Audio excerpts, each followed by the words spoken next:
PTI Khyber Pakhtunkhwa में इख्तलाफात की दरार गहरी हो गई। अली अमीन गंडापुर ने पेशावर के ओहदेदार तब्दील करने के साथ सूबाई काबीना में भी रद्दो बदल कर दिया। कई मुशीरों के कलमदान तब्दील, जबकि कई से जिम्मेदारियां वापस ले ली गईं। दूसरी तरफ शौकत यूसुफजई ने बानी PTI की हमशीरा अलीमा खान को पार्टी में इंतशार का सबब करार दे दिया। पाकिस्तान तहरीक इंसाफ खैबर पख्तूनख्वा में इख्तलाफात जोर पकड़ने लगे। वजीर आला खैबर पख्तूनख्वा ने अरकान असम्बली आतिफ खान और शेर अली अरबाब को पार्टी ओहदों से हटा दिया। आतिफ खान PTI पेशावर रीजन के सदर और शेर अली अरबाब जिला पेशावर के सदर थे।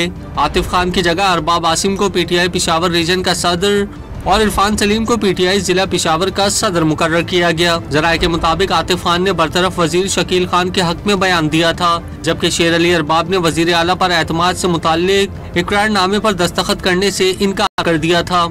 इससे पहले शकील खान के हक में बयान देने पर अली अमीन गंडापुर रुकन कौमी असम्बली जुनैद अकबर को फोकल पर्सन बराए अरकान कौमी असम्बली के ओहदों से हटाया जा चुका है। पेशावर के ओहदेदारों में तब्दीली के साथ अली अमीन गंडापुर ने खैबर पख्तूनख्वा काबीना में रद्दोबदल किया है।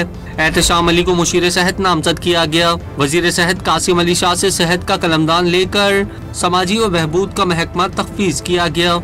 पीर मुसव्विर गाजी मुआविन खुसूसी बराए माहौलियाती तब्दीली, सुहेल आफरीदी को मुआविन खुसूसी CNW और नेक मोहम्मद को मुआविन खुसूसी बराए रिलीफ नामजद किया गया। दूसरी तरफ साबिक वफाकी वजीर शौकत यूसुफजई ने अलीमा खान को पार्टी में इंतशार का सबब करार दिया। अलीमा खान के पास कोई पार्टी ओहदा नहीं। शौकत यूसुफजई के मुताबिक अली अमीन गंडापुर की हुकूमत कमजोर करने की साजिश की जा रही है।